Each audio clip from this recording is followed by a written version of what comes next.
నగిరి నియోజకవర్గమైన గాలి భానుప్రకాష్ గారికి, ఎమ్మెల్యే గారికి, అయ్యా కాబోయే మంత్రివర్యులకు, నెక్స్ట్ కాబోయే మంత్రివర్యులే మీరు పట్టుదలగా పోరాడి మన యొక్క షుగర్ ఫ్యాక్టరీ, మా నిండ్ర మండలంలో ఉన్న మూతపడిపోయిన షుగర్ ఫ్యాక్టరీ ఆ మహాతల్లి రోజా గారు వచ్చి అడుగు పెట్టడమే మూతపడిపోయిందయ్యా.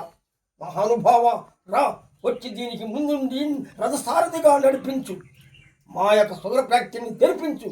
నువ్వు 95 లక్షలకు పైగా మెజార్టీలో సాధించగల శక్తి సామర్థ్యంలో నీలో ఉందయ్యా.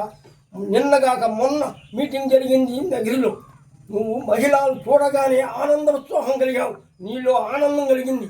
ఇంతమంది మహిళలు వచ్చారని నువ్వు అబ్బా పొగిడింపు చేశావయ్యా. శాబాష్ మహానుభావ.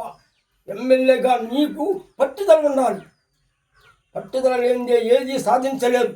ఒక్క పట్టుదల ఉంటే ఏదైనా సాధించగలుగుతారు.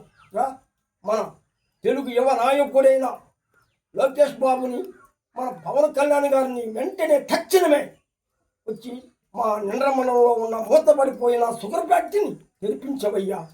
రావయ్యా గాలి భానుప్రకాష్ గారు, దీనికి ముందుండి రథసారథిగా నడిపించు. కాబోయే 3 ఏళ్ల తర్వాత కాబోయే మంత్రివర్యులు మీరు. మా ఏక దృష్టిలో చూస్తున్నాను, నా దృష్టిలో చూస్తున్నాను. మీరు కరెక్ట్గా మాట్లాడగలుగుతున్నారు. రండి, ప్రతి మండలంలో ఉన్న ప్రతి గ్రామము అభివృద్ధి చెందాలి. ప్రతి గ్రామము, నా యొక్క నిండ్ర మండలంలో ఉన్న 21 గ్రామ పంచాయతీలు ఉన్నది. అన్ని గ్రామాలలో ప్రవేశించి మంచి అభివృద్ధి పనులకు మీరు శ్రీకారం చుట్టాలి. ప్రతి మండలానికి రావాలి. ఇది